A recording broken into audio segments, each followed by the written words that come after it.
I'm so sorry. I wasn't sure that I was supposed to be doing the intro. I thought you guys were going to do it. I'm sorry. You know what? Honestly, I don't. Do we have an intro video? No, but here, I'll use this one.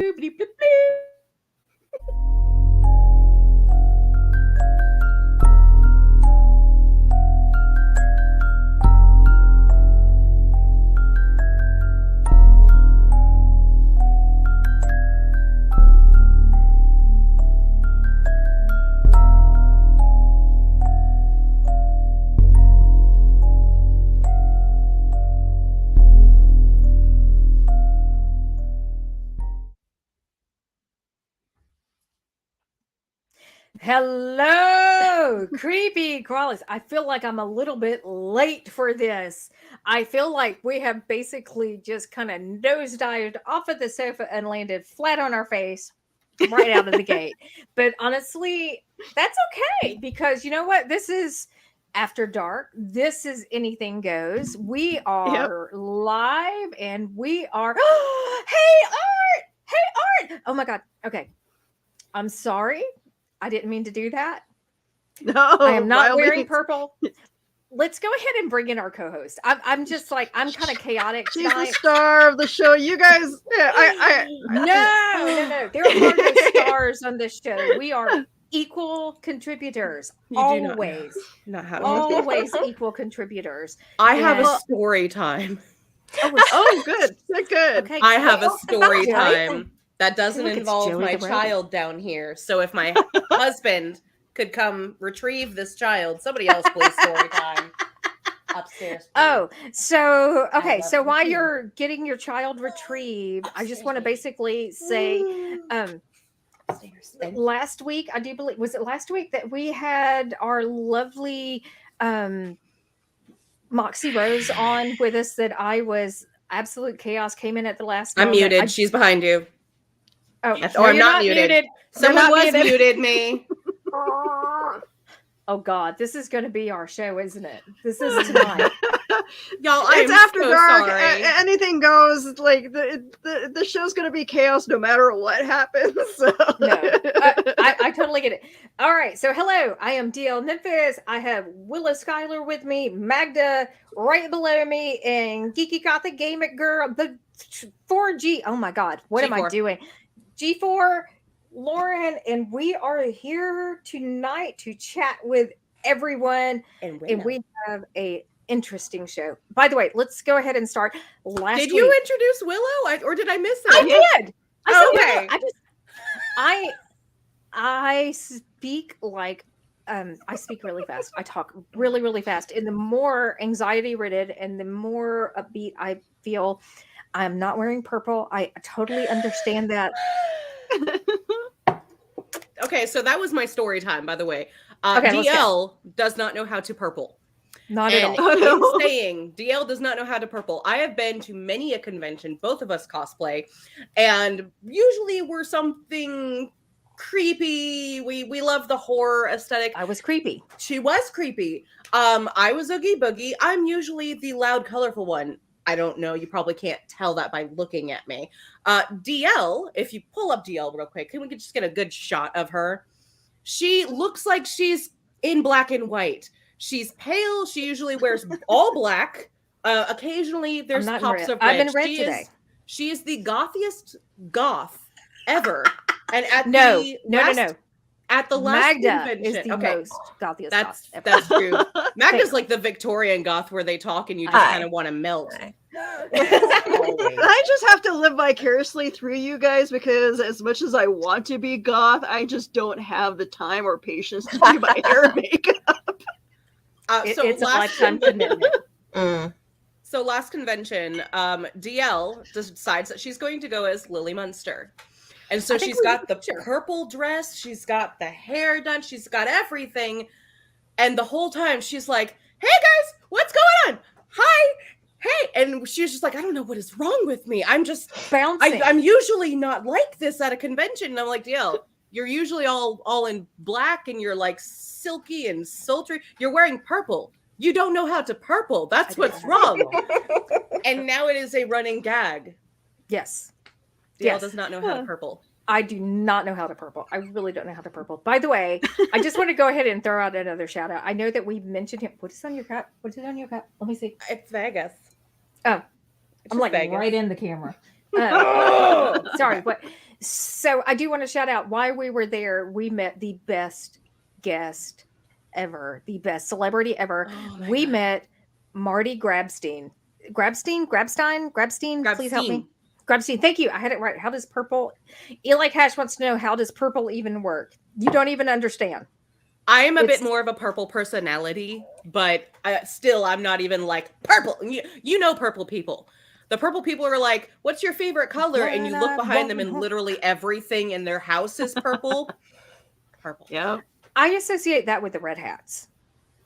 Fair. And if you're in the South, or I don't know if it's a Southern thing, but like old women with giant red hats who Society. wear purple, it's Mhm. like that's what I associate with purple. I don't generally do purple. I will do black, and I will do shades of black, and I will do red. That's it. That is absolutely it. No purple ever. But Lily requires some purplish purpling. coloring. Yes. But oh my Purpling. God, I loved it. It was so much fun. There you go. Oh, okay, there we go. I'm sorry, I'm screaming. Ow! I love it. Though. Like your Lily Munster is amazing. Thank you, thank you, thank And you. I will say that you probably would act a lot better than Rob Zombie's wife. Okay, all right, wait. Okay, wait a minute. We are not going to bash Sherry Moon sorry. Zombie. I love Sherry Moon Zombie. Baby Firefly is probably one of my favorite characters ever. No, she was not the ideal casting for Lily Munster because I think it does require an element of maturity and grace, but she was a younger version, and I'm not going to discredit that. There was actually, there was some love for it. I'm not gonna lie. I have a love-hate relationship with Sherry Moon Zombie. I absolutely love her. The only thing I can say is I wish she would have brought a little bit more of her to the character. It very much feels like she was just trying to be like, this is everything I've ever seen Lily Munster do. I'm going to copy paste that. And I wanted almost a little bit more of that like creepiness that she can bring in to the characters she plays. Like if someone says something off like, oh, I'm funny and things are funny, and that look like I wanted a little bit more of every once in a while, just little boops of it, but that's okay. She still did a very good job as that character. I just wanted more of her version of that character. Yes. No, I agree. So we have a topic. Do we have a topic? Magda, do we have a topic? we do. Topics And exist. of course, you'd ask me, who's probably the one that's least experienced in this particular topic. No, I researched it, I paid attention, I did look into it, but I have to understand that I'm likely the biggest skeptic of our group. So Fair. everything I saw about it, I believe they called it the Columbus Poltergeist. Is that correct?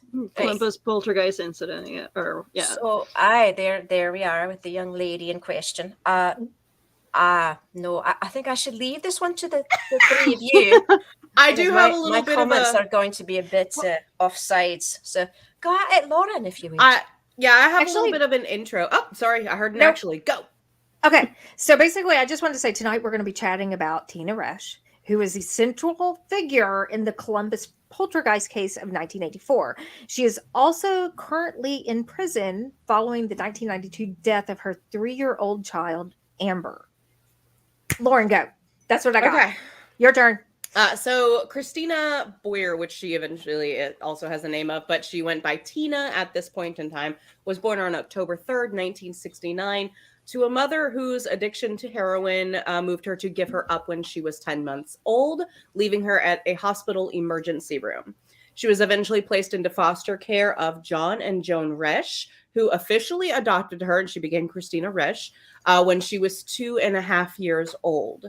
John and Joan were avid foster parents, taking in as many as 6 foster children at a time. It's well known that they were strict disciplinarians and would use their punishment lifestyle to keep control of the children coming in and out of their home.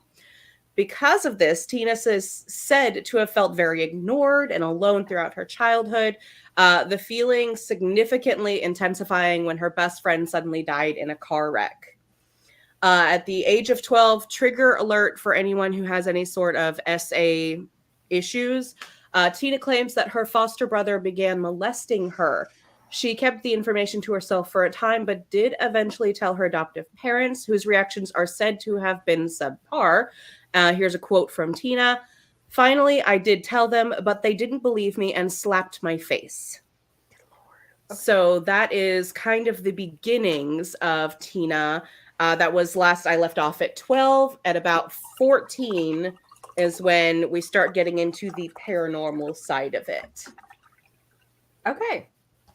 So basically, let's go ahead and just kind of chat a little bit about her initial upbringing. So you have a child who is part of the foster system. One of the things that I have read is that her foster family was known to have fostered at least 250 children prior to having her. She did accuse her foster brother of molesting her, and at which that point the family yes Eli, we agree, oh, that's nasty. So she basically she accused her foster brother of molesting her. Her family did not respond to it in the appropriate manner, which kind of really was the preemptive strike against her starting this whole paranormal aspect of her personality. At that point, she was known to have tantrums. She screamed at her family and was very insistent about trying to find her foster family. Yeah, okay, so let's stated that the father, when he would talk about her, said that she was just a very difficult child. She was more strong-willed than the other children, and he did have to discipline her more than he would the other children that would be coming into the house. All right, so I basically want to put that out there and kind of give some thought, let everybody kind of give some feedback and some thought on her history, because I know that some of us are going to have some very strong opinions about her background and where she came from and how that may have shaped and molded what became of her and where she is now and what has happened to her. The only thing I can really say in reference to that sort of background is, and I just know it's like every child. If you don't feel like you're getting the attention that you want, you're going to do stuff to get attention. Yep. And positive or negative. Positive or negative, exactly. So I'm not saying that anything she's done at this point has been to get attention. I'm just saying it starts this cycle of, well, no one's going to give me any attention, but if I'm bad, hey, look, I get attention all of a sudden. And that's the only thing I can really think about, just being ignored that much. If what she's saying is true, which I do hold just by reading over the case and everything that I've looked into, I'm not sure how much I trust the word of this person that we are talking about. So I'm just going to leave that there. As someone who grew up in the system, I know what it's like to basically be forced to lie when I don't want to, because otherwise I was already labeled a liar the moment that I moved into one of my foster homes. So anything that I said or did, it was already, a strike against me. Mm-hmm. So I basically had no choice but to basically create a facade personality so that I wouldn't get in trouble. No, that makes sense. That makes absolute sense. So I want to ask, just for the perspective. So when they're commenting that this family had 250 children prior, is that that feels like it's a huge number. That feels like it's very excessive. Yes. And like I know that in many cases that some fosters aren't there permanently, like I was from the age of 5 till I was 19. But I've met some kids who, you know, were only there for a short period of time until, you know, their parents woke up and got help. And we had kids go from one home to the next. Some homes are just meant for respite, to give the parents a break, or to give the foster parents a break. So yeah, that there's like, whether or not 250 kids is like, yeah, I don't think the 250 kids were a permanent stay. I think they were just like passing through. Many of them were. And actually, Dan just brought up a good question, and that was something that I Yeah. could not locate: is 250 kids over what kind of time frame? Honestly, I'm just thinking in terms of myself in my age bracket. If I would have had 250 children come through my house, that seems like it would have been very extreme. I Didn't you say that was before she got there? Yes, that was before she Okay. actually was even placed in the home. And one of the things that I thought was very interesting is when I started looking at the dates, when you start reviewing the situation, it feels very spread out, because you look at the details of, here's the poltergeist, and here's the death of her child. She was only in foster care from, I do believe it was 1980. Was it 84? It might have been a little bit prior to that, maybe You mean like before 82. she was adopted? Well, when she was placed in the foster care program with this family, I do believe it was only like a range of 6 years. And then at that point, they kicked her out. So I think there's some trauma that goes alongside that.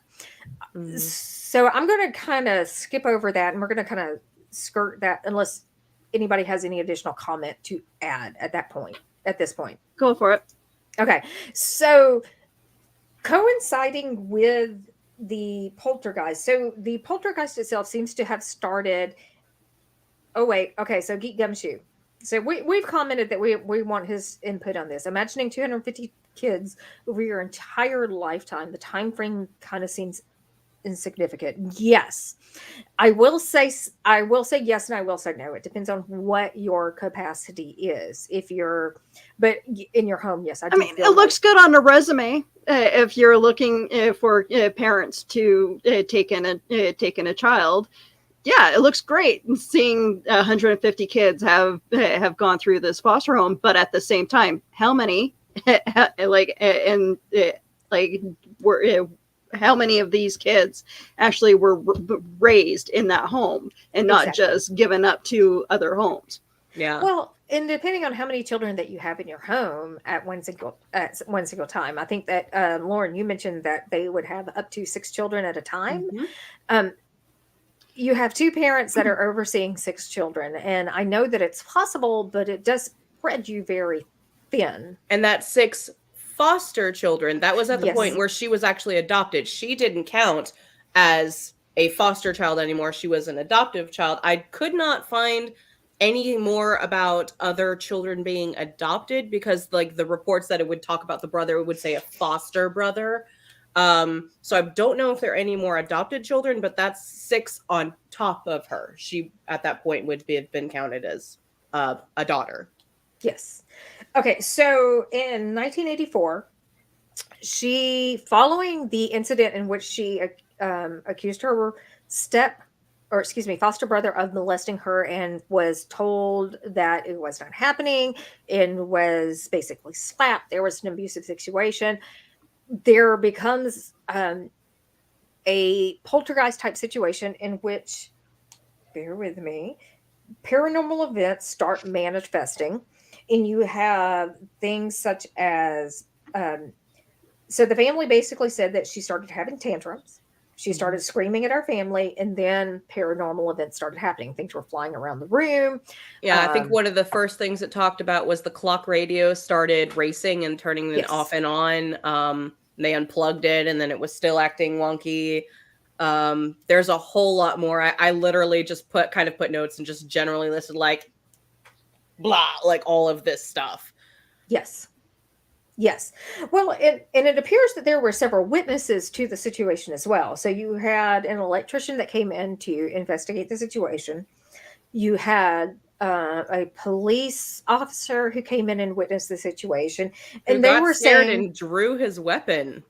Yes. So you have situations that were coming up that people were saying this seems legitimate, but you also have the family who is opening this up for reporters to come in. And at one point, there were 40 reporters on site, 39 claiming that they did not see anything. However, one did. And there's a photograph.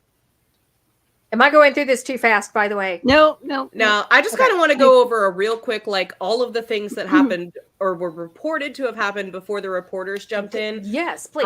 The clock radio was turning off and on. There was an infant in the house who was one of their fosters who had a heart monitor. The heart monitor kept going off, saying that it was not working. They brought in somebody, they replaced the heart monitor on this infant, and it would still continuously just go off.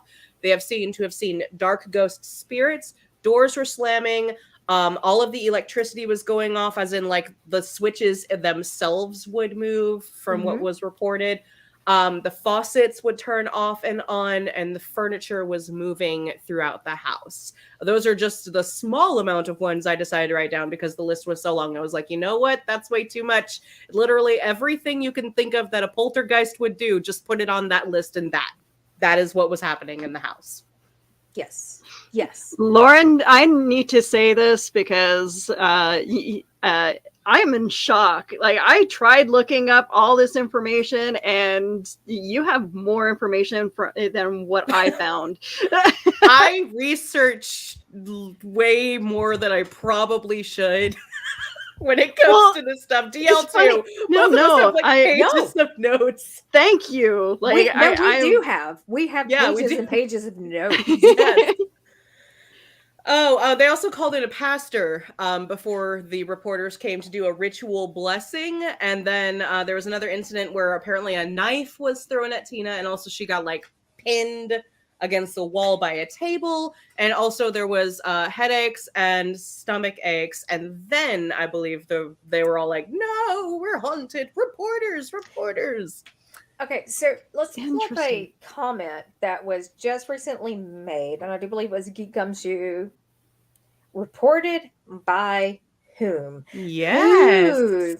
And anytime you have reports of, let's say, paranormal or anything of that nature, I always ask who is benefiting from reporting this.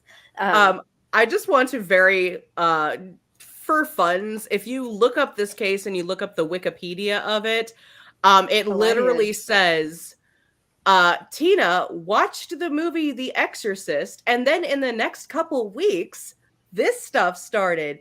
And when it comes to reported by whom, apparently they did, this is what was claimed. Social workers were coming in and out all the time because of the foster care. They were always doing checks on the house.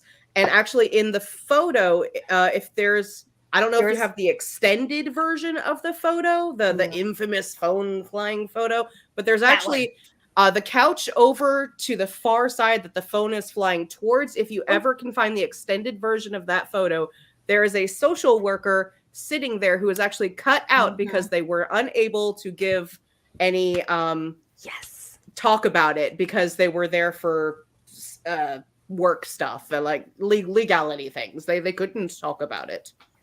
So let's talk about the paranormal aspect of it. Let's talk about what she reported. First of all, you mentioned the Exorcist movie. I want to mention another movie that came out in 1984, or excuse me, 1982. I didn't mean to say Exorcist. I meant to say the one you're about to say. My brain just did a bleh. Poltergeist. Yes. So basically, 1982, you had the Poltergeist movie that came out, and then you had in 1984 this incident, and I do believe in 1986 or 87 Poltergeist 2 came out. So I think that is somewhat it just Telling? seems fishy. It just seems fishy. Yeah, and I agree with you, DL. Like from videos that I've seen, it. And I'm sorry, I was trying to work on getting this one of the videos where she appears on a newscast, and you actually see her grab the lamp and throw and trying to knock it over, but people weren't looking when she was doing this.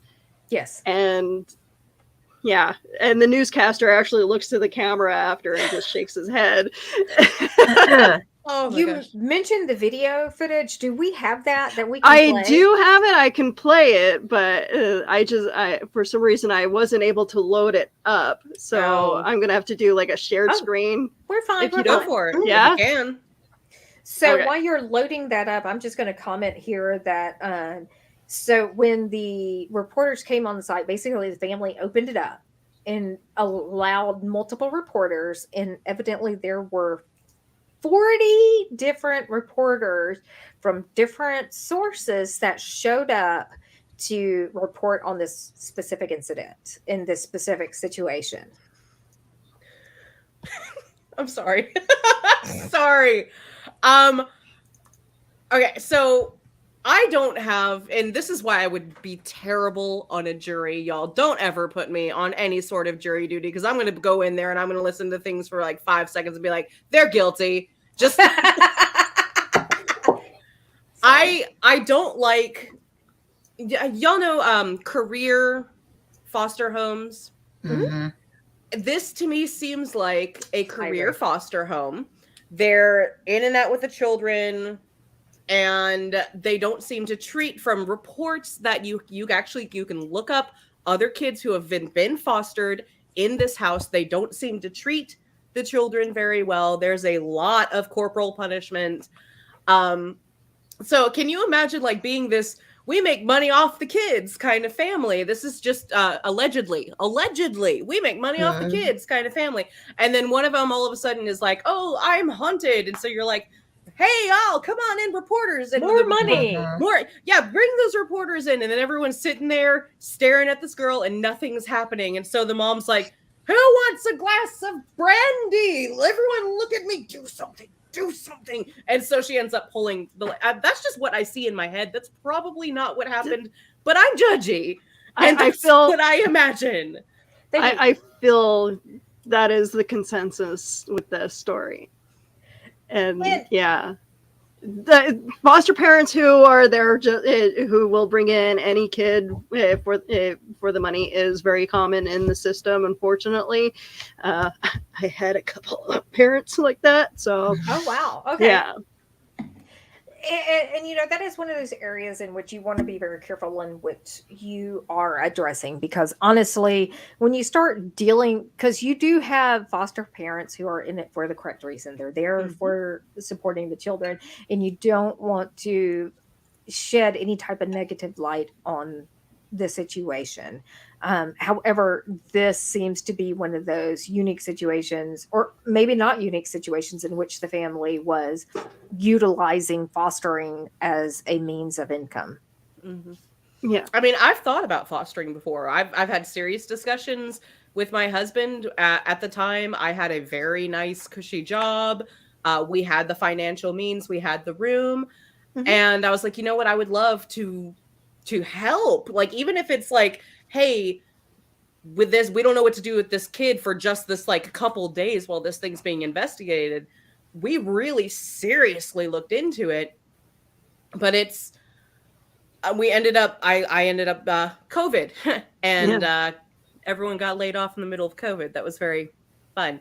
So that didn't pan out, but we really seriously have thought about it in the past, and we did a lot of research on it, and there's a lot of really good things that can happen with people who want to help, but there's a lot of really bad things. And if you really think about the system when it comes to fostering and all of that. I'm probably getting up on a high horse here, but I don't understand why the government will give people money to take in other people's kids, but if someone loses their kid because they're too poor or something like that to be able to care for their kid, they would rather give a stranger money to help with this child than the actual parent who might want that kid. And I'm talking about situations where there's not a ton of, murder, drugs, all of those things. Situations where they're poor. They want their children. They want the best for their children, but the kids end up getting taken away for some BS reasons. Why are we giving this random person money instead of the family? Anyway, I'm getting off my high horse now. Shut up. No, it's okay. You've said exactly the same thing that I've said for many, many years.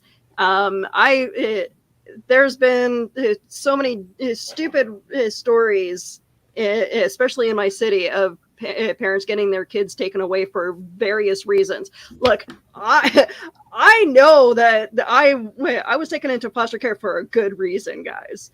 Oh, but when kids are playing outside and their parents are watching them from their kitchen, there is not a reason to call CFS on those parents. Okay, back to the case. Sorry. No. So I know that we're looking for the video, but in the meantime, while we're doing that, you got it? Oh, you got it? Oh, good. Yeah, perfect. Let's hit it. All right. I'm going to share my screen. Hopefully this works okay. By the way, in case you can't tell, we're all very passionate about this case.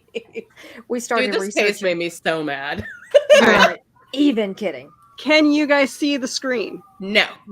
Yes. Wait. Yes. Hi. Caught red-handed. Yes. Okay. I see that. Oh, cool. And already the police are coming out to look at this. They're mad. We made them mad. All right. Okay. I'm sorry. You're okay. I don't know what's happening. Press play. I will in a moment, as soon as this dang thing works. Okay. Oh my God, I'm stuck. What the? Y'all quit laughing at me. This is. Oh shit. Can y'all hear me? I hope I'm not. Yes. Sorry. Oh. Okay. You guys see this, right? Yes, we can see it. It's just not doing anything. That's okay. We can keep talking about the case. So there's the infamous photo. I did want to talk about that as well, if we can pull the photo up for a second, because I want to tear this thing apart.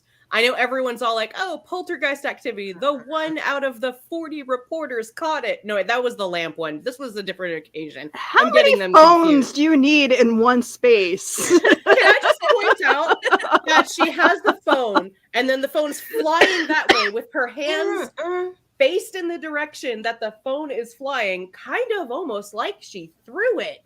I bet. How weird is that, y'all? What a coincidence.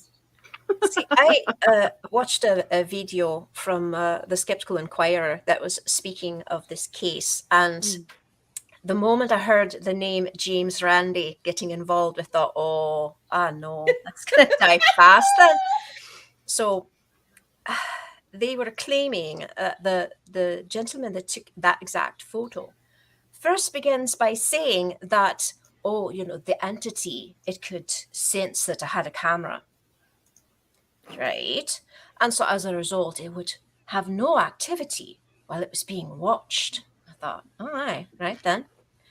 And he tried to explain it away by using the phrase spontaneous recurrent psychokinesis, saying that it wasn't a poltergeist, it was the young lady herself that was creating these things with her mind. Now, I got the first half right. I would say it was the young lady creating these things. But it was just amusing the way that they would say, no, these things kept happening. But then they would turn around and say, we did actually catch her on film knocking this lamp, not once, but twice. They showed it twice. The first time she tapped it with her hand, and it just sort of like waggled a bit. the second time it actually knocked down and fell down onto the floor in front of her. And at the time, they weren't really looking at her. They were talking and so on and so forth. So they get back to their studio. And at the studio is when they finally looked at the film. They thought, oh, we got it on tape. It's wonderful. And then they actually looked at it and said, oh, Christ. No, you can see it. Obviously, she is knocking the lamp straight off the table. Just proper, like, without even a second thought of it. And then you see the pictures of her with the phone. And with the phone, as you say, her hands are always doing this in every single picture of it. And if you notice, if she'd been sitting on that chair, her hands, I'd assume, would be on either on her lap, say, or on the arms of the chair. So if that phone had come racing across her, would it not be over top of her arms? And not constantly, oh, magically her arms just sort of pop up?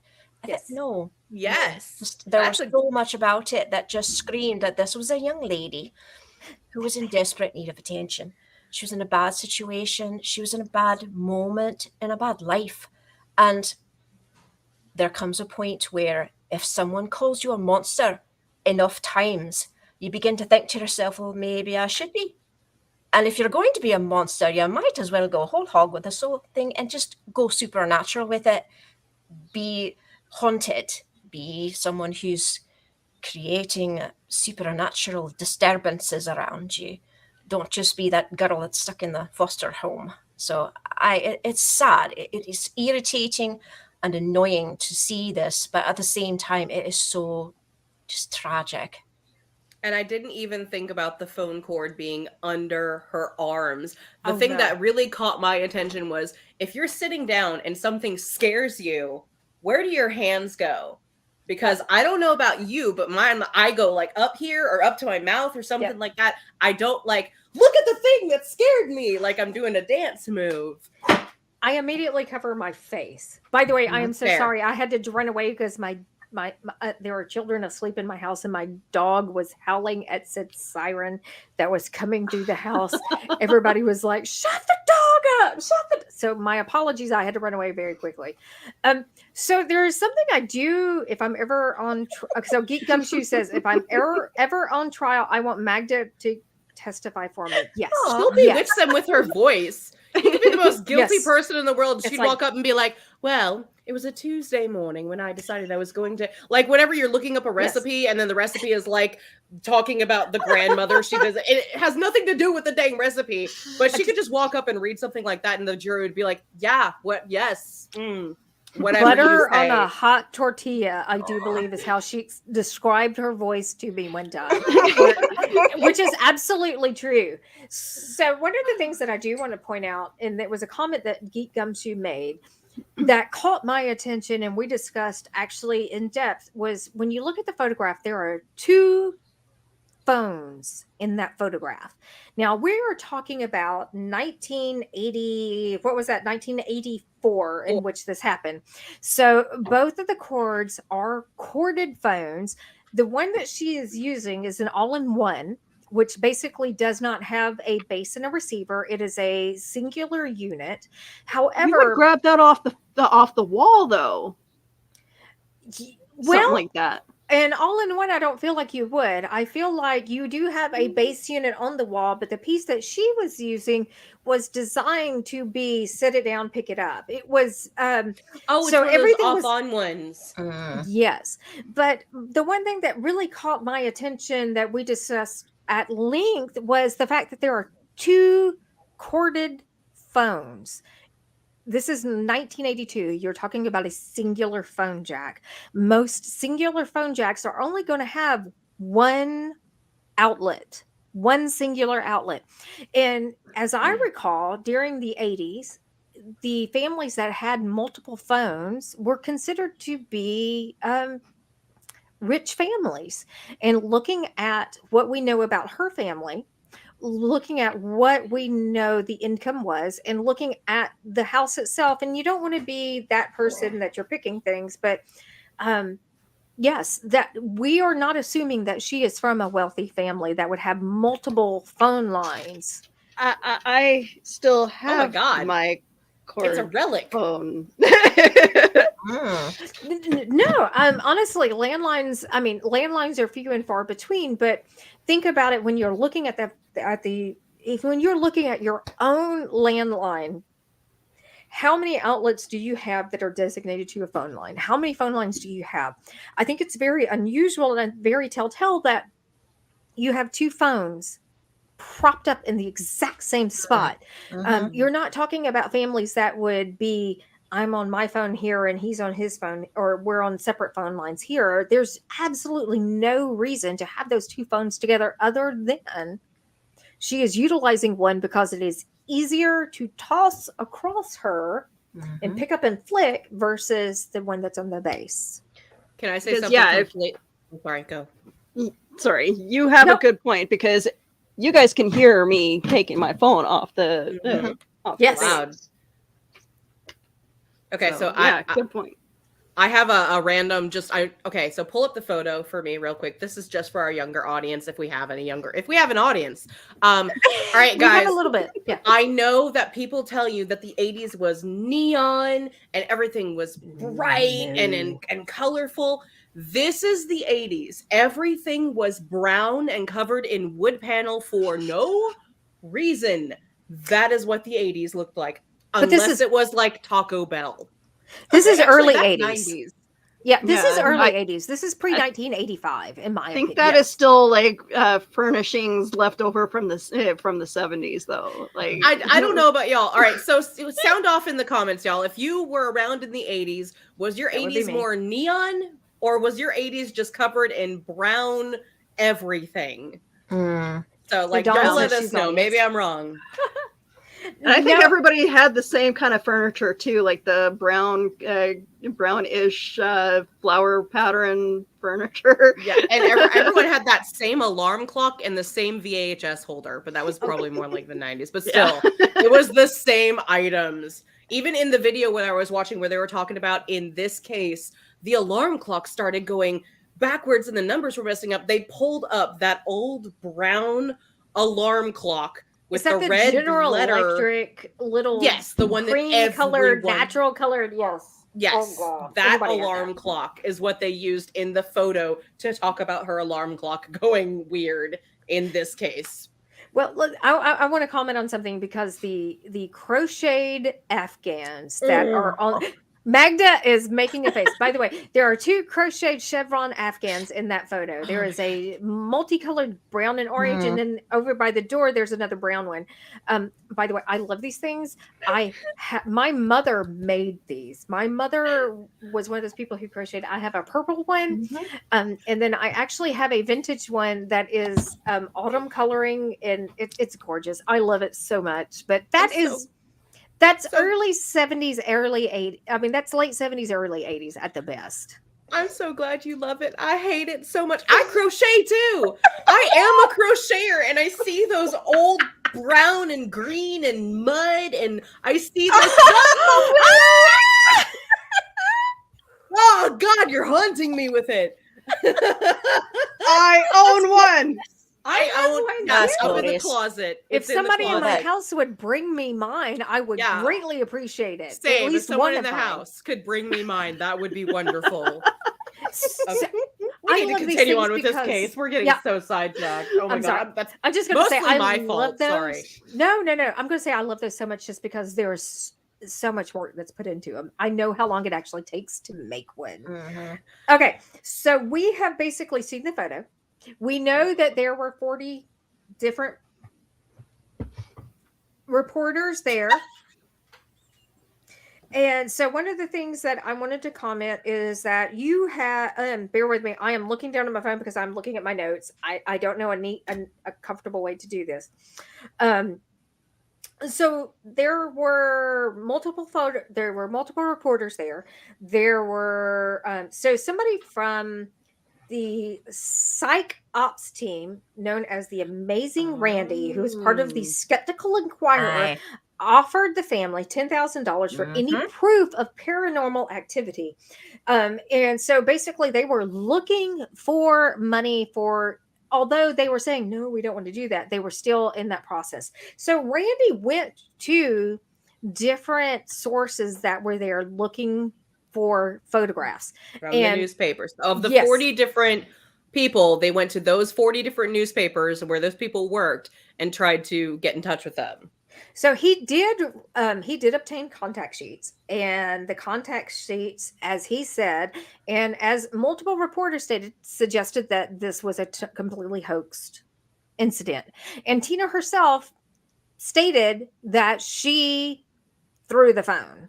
So she stated that she knocked over the lamp. She threw, or was it she knocked over the lamp? She knocked over the lamp. She never said she threw the phone. Okay, so she threw the phone. So we kind of know that at this point that she is faking it.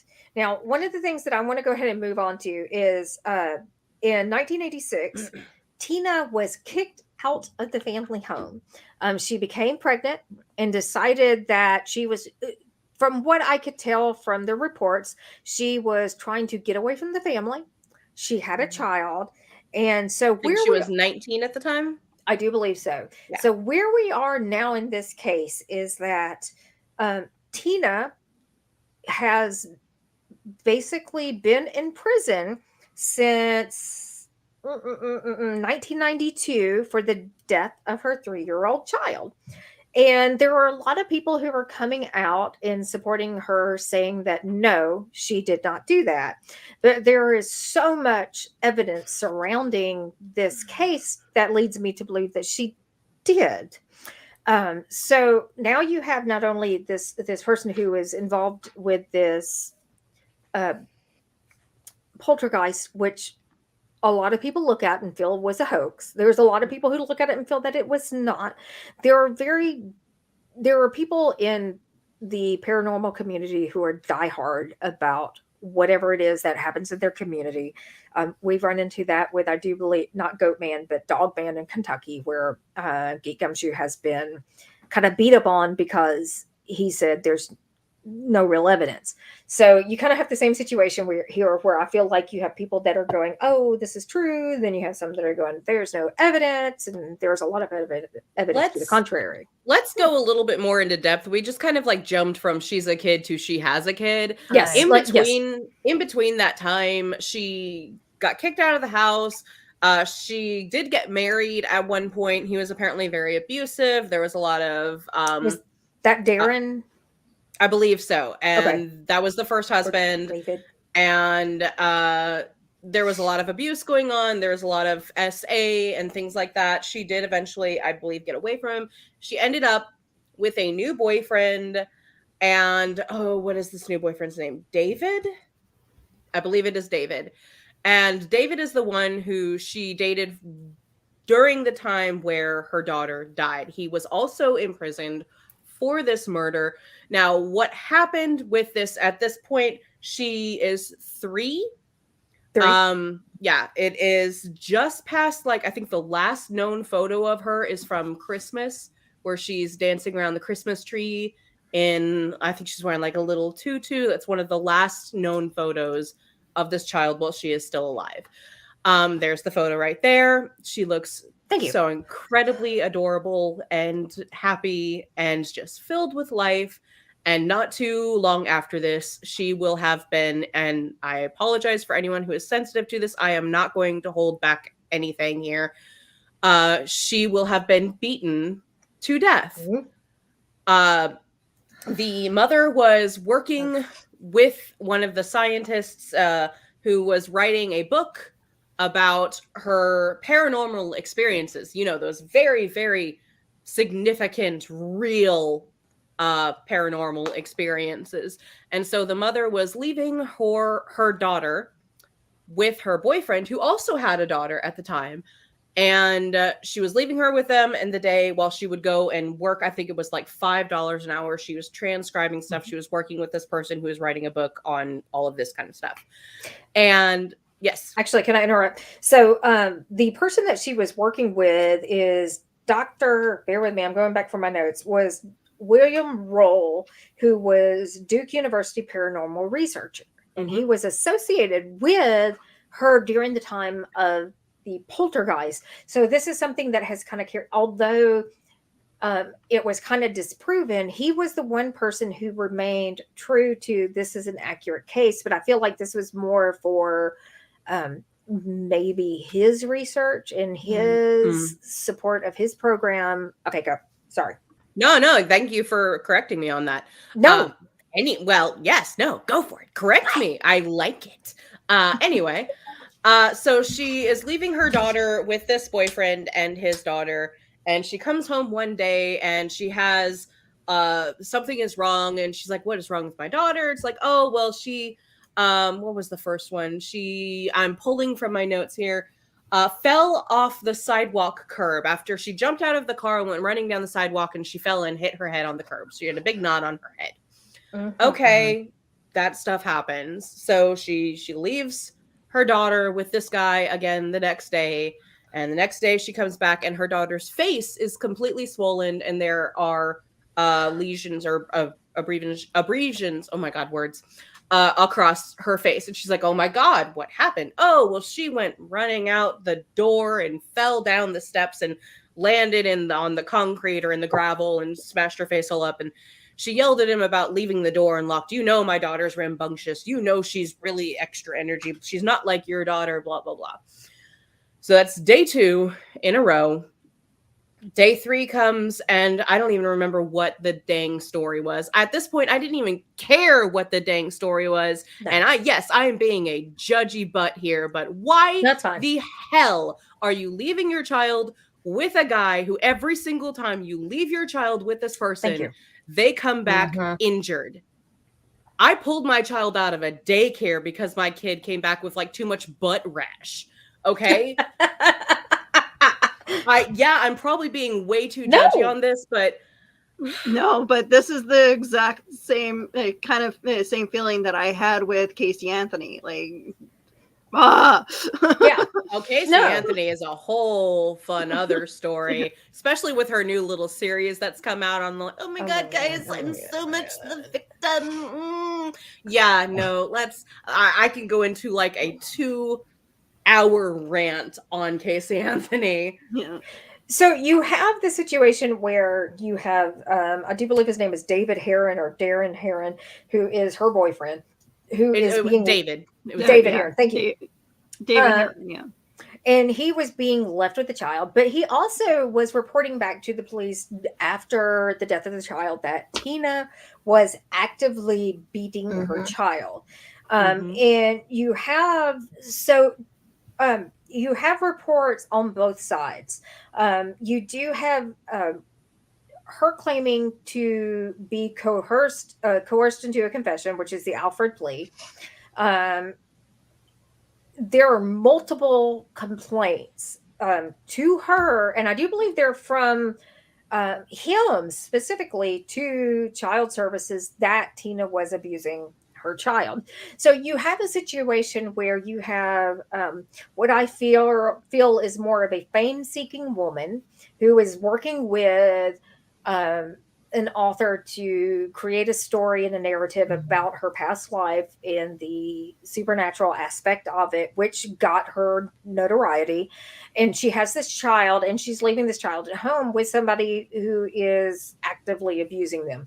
So when the complaints, when the autopsy was done, or the medical examiner's report was done, they determined that she was beaten for several days, that there was SA, and that the killing aspect was blunt force trauma. However, Tina may not have delivered that final blow, but she contributed to the environment 100%. And I do believe that is why she is still in prison. Whereas I believe that there's information that is not being released that keeps her in prison while he has been released. I don't think it's necessarily fair because I think they're both contributors, but on issues like this, it's very difficult to research because every article I found was very much leaned one way or the other. It was very much she's innocent. Here's the evidence. On you said that when they did the autopsy, there was SA. I found an article that completely said, oh no, there was no SA. They just made that up to make him confess to something. And then I found 5 other articles where like, no, there was SA. Every single article all had a very distinct like narrative they were trying to push. It was so difficult to find any sources that were neutral, which I probably have no reason to talk about because I very much am leaning one way on this case, if you cannot tell. I think we all are. Well, I mean, I think we're both guilty at this point. Like, Absolutely. Why I don't understand if you know something is wrong. So what happened on that last day, on the second to last day? She came home, her daughter was hurt again. And well, what's wrong this time? Oh, well, she's not feeling good. She was really acting weird and out of it. She had a fever. She had a really upset stomach and she had diarrhea. And the mom was like, oh, well, you know, it's probably there was a bug that was rolling around. And this poor kid had an upset stomach and diarrhea, a swollen face. They were acting weird. The next morning, the mom's sitting her up trying to feed her Cheerios before she goes off to hang out with her scientist buddy, whatever, to talk about the poltergeist or work with him on whatever he's working on, and leaves her kid with this guy again. And By the then, way, yes. That book, the book was published. It's called Unleashed. And I cannot bring myself to even, I considered purchasing it so I can read it for this specific event, but I'm like, I can't spend that money. I cannot support what created this situation. Okay, go ahead. I'm sorry. No, sorry. you're good. No. But the whole thing is she knew something was very wrong. She got home. Her kid was acting weird. She even is reported to have been, there's a big argument on this on both sides. He said, she said, they're arguing on, oh, well, maybe we should take her to the hospital. No, if we take her to the hospital, then child services is going to take her away. And both of them are arguing that the other one said this and that on it. I don't care who said what on it. Neither of them took her to the damn hospital. No. That is what I care about. And Well, I'm so sorry. I get so fed up. I'm sorry. I'm on my No, you rant. Please rant. I get so fed up at people looking at this case. I hadn't even heard about this case. And then when I looked at everything, it was like, oh, the poltergeist. And I was like, y'all, there's like a freaking dead child over here. I don't give 2 craps about your pretend poltergeist. That's exactly why I brought it up to you guys. Like, I saw this case, and I'm just like, no, this is definitely something for the ice cream queens to talk about. We would rip this one apart. It's like, yeah, The moment we will rip this shit apart. I mean, this the very moment that I started researching this, as soon as I saw that wee lass, that was over for me. The rest of it meant nothing. Nothing whatsoever. No. Because all I could think about was poltergeist. No, I don't care. There's a wee lass dead. She's dead. Yeah. And nothing you say or do is going to make a damn bit of difference beyond that. You either by neglect or by direct action allow this wee lass to be taken from this world. And therefore, nothing you say points to anything beyond that. No. The thing that is bothering me on this is from all the most accounts that I can see, DL, you were correct. Most of the autopsy reports that I can find that were reported about did have SA. And when they were talking to both her and him, they interrogated the hell out of both of them, asking, are y'all into anal? Do you do anal? Do you do this? Are you into this? Are you into this? They would not lay off on this very specific question. And if you think about it, the day before she passed, she was sick. She was nauseous. Her tummy hurt. Yep. She had an upset stomach, and she had diarrhea really bad. You know, honestly, when you were saying that, that was the first thing that was kind of coming to my head, is that right there coincides with basically sodomizing a young child. And I might be saying that wrong. I don't really care at this point. It was a horrific case. And honestly, I know that he has been since released. Yep, but he's free. I mean, yep. Yeah. But, and she's currently spending life imprisonment. But she deserves it, honestly. Oh, but so should he. No, I agree. So should he. So 100% should he. Anyone who just let's pretend for 5 seconds here. Let's just go into our little imaginary worlds where somehow he didn't do anything wrong. Who knows? Maybe she had some weird child butt fetish. That is the worst thing I think I've ever said in my life.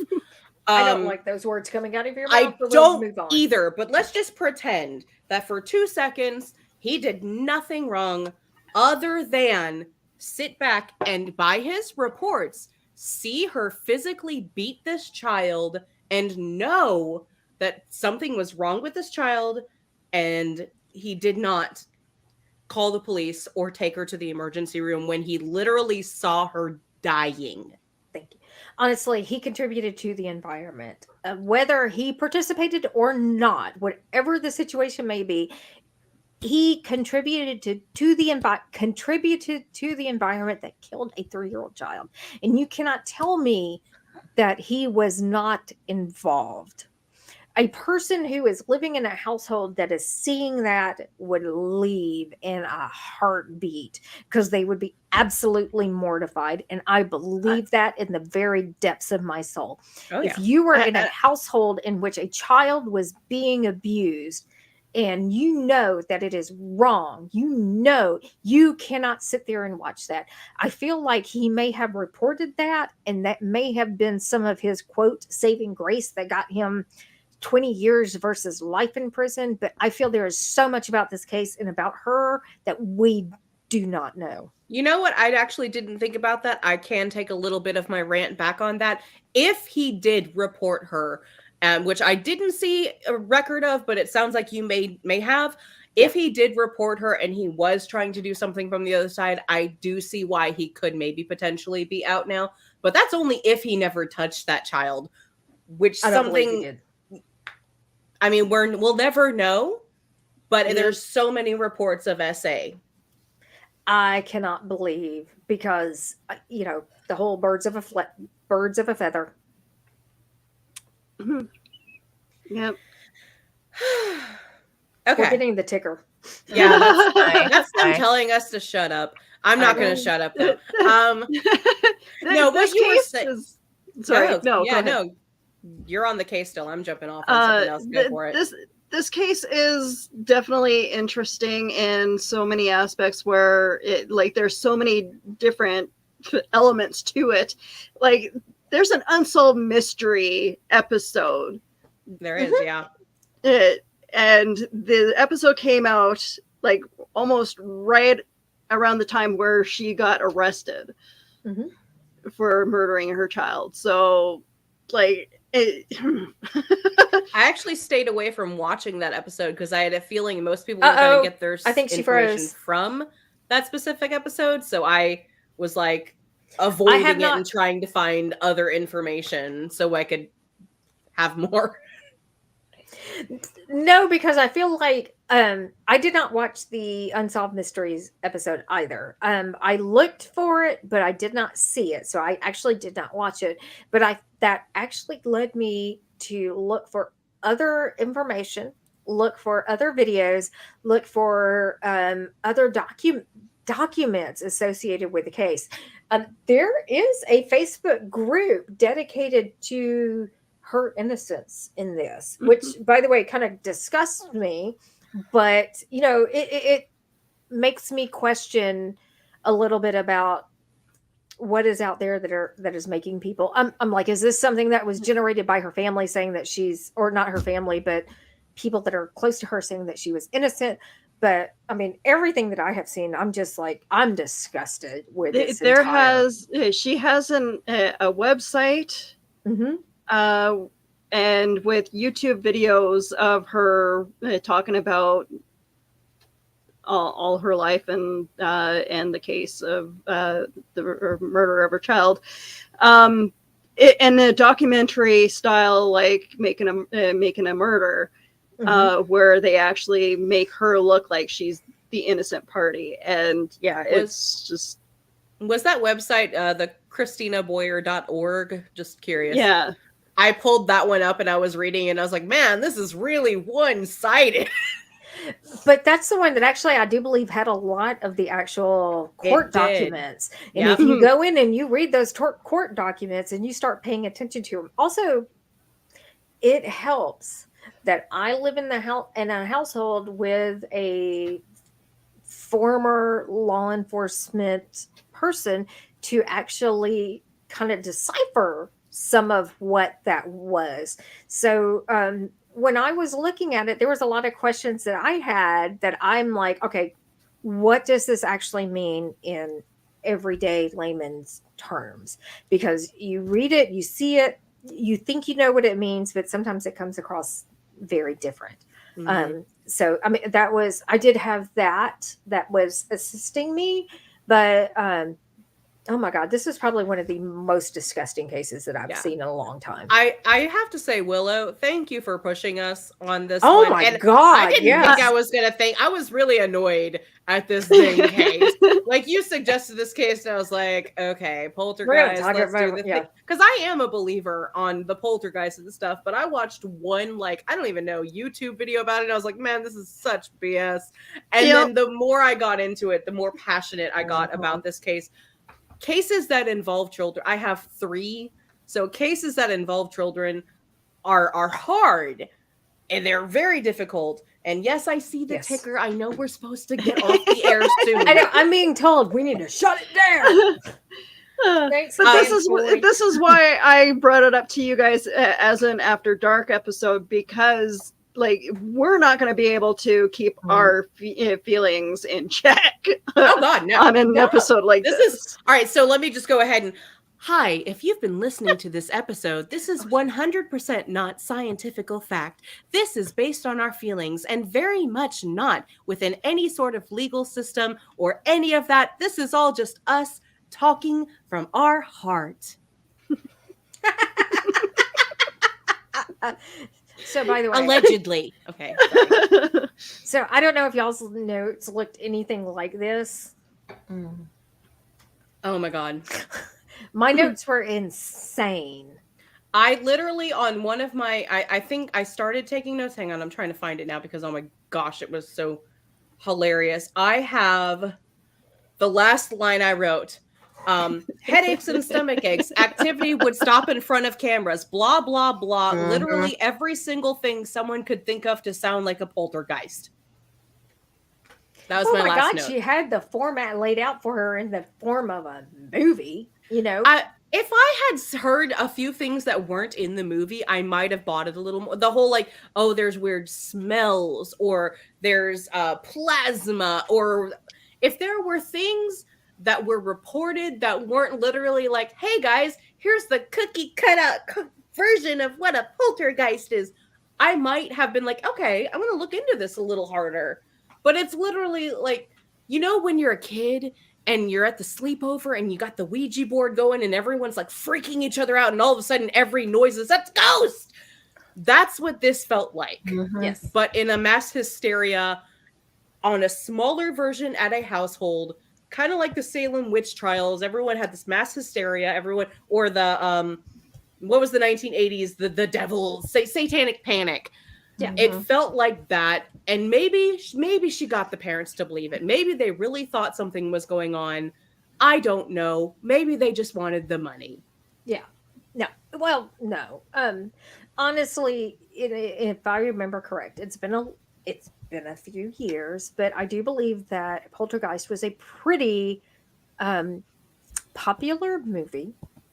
I know that they made several following the release of the first, so I kind of feel like, you know, the fact you're in the 1980s, this is if you're making sequels, it's a popular movie, especially as many sequels as they made. And because of the Poltergeist, they also created their own lore surrounding it that made it seem so spooky to even be involved in the making of it. Right. So yeah, like there's so much surrounding the Poltergeist that a lot of people wanted to be involved with. Well, there is so much detail in the movie itself that is inaccurate that people associate with Poltergeist that is not true. But I mean, it's just Yeah, I'm sorry. We should have an episode on that on the Ice Cream Queens where we talk about like movie versions versus reality, or maybe another After Dark special, because that would Ooh, be one that's yeah. in both Mhm. kind of Yeah, I kind of realms. agree with that. Where we could talk about like what movies versus, I'm going to quote here because a lot of people are going to get mad if I say the word reality when it comes to poltergeist and ghost activity. Yeah. Well, I mean, Hollywood takes advantage of details, and they kind of create a I'm narrative. sorry. Yeah. I thought you were just going to stop there. Hollywood takes advantage. There's that. There's that. Well, I mean, Hollywood creates a narrative that is not accurate to the real situation, and I think that this is one of those cases. And although kind of flipped, I think this is a art reality creates or emulates art type situation. I'm sorry, I'm getting No, you're very good. wind down at the moment. Yeah, oh yeah. No, like I just texted my husband. I was like, "Did I rant too much? Did I go overboard?" He was like, "No, a kid is involved. It hits the mama nerve." And I'm like, Yeah. "You know what? Yeah, you're right." We got the mama nerves going on this weekend. So basically, we're at an hour and 15 minutes over. I do believe it is officially time to call it, because we will continue to rant about this case. Yeah. And I think a lot of us need a shot of tequila after this or something. I'm going to Something even harder. drink my wine. So while you drink that, Willow, can you give us what is your next show coming up and doing? All right, so I haven't quite figured out the next Cryptic Crunch show yet, but if anybody has any ideas, please let me. Please send links my way. Do an episode on cryptids in Supernatural. Ooh. Like the TV show Supernatural? Yeah, like the TV show Supernatural. Cryptids in Supernatural. I'm gonna have to have a supernatural. Ooh, I'm gonna have to have a specialist to be on the show for that. So many things you could talk about that comes from Scotland. Well, no, I mean the TV shows, like cryptids that make appearances. Spooky and mythological creatures that come from the Isles and come from Scotland. Oh Lord! Okay, please don't shoot me. But isn't that where Loch Ness is from? I'm sure they've probably done Loch Ness already. Have you done Nessie? Scotland? Have you all done Nessie? We have, but I'd be willing to revisit if there's any new sightings. Ooh. Have y'all done the what was the girl who like would press the fairies in the book, and she would like go find the fairies in the woods? What was a new one? Cottingham. Is that her? That was all fake. And they had like yeah, exactly, but still, a lot of people will like argue that it was completely real and it was a cryptid, and that she was actually catching fairies on film and she was taking photographs of them. That would be a fun one. Okay, I might have to touch on that one. Okay, Magda. Go ahead, DL. Hi. So what you got coming up? Boom. What? Okay, did I put everybody on the spot? A little bit. All right, what do we have coming up? What are we doing? I've lost track of our list. I'm not sure. I don't have our list. We have an episode coming up in February. Yeah. I know. I don't remember. Do we have a set show? Do we have a set show? I don't know yet. I really don't know. We have discussed our topics, but I'm not sure that we are finalized on our guests. However, we have an incredible show coming up in April in which we are going to be talking about a true crime episode that hits very, very close to home, in which we will be focusing on, or we will be hosting Geek Gumshoe and Amanda, who has been on with us before and talked about the Body Farm, in a case that they worked together that is extremely high publicity. So that is coming up in April. You are not going to want to miss this one. This was amazing. Geek Gumshoe. Is it a solved case? I don't know. Okay. That's fine. I think so. I think it is solved. Okay. But there's some details in this that we're gonna leave it at that. We're just gonna ramble. Okay. That's it. That's what I know. That's where we're ending. No, That's no, where I'm we're kidding. ending. I'm kidding. So with that, Oh, we are. Okay, never mind. All right. pleasant screams.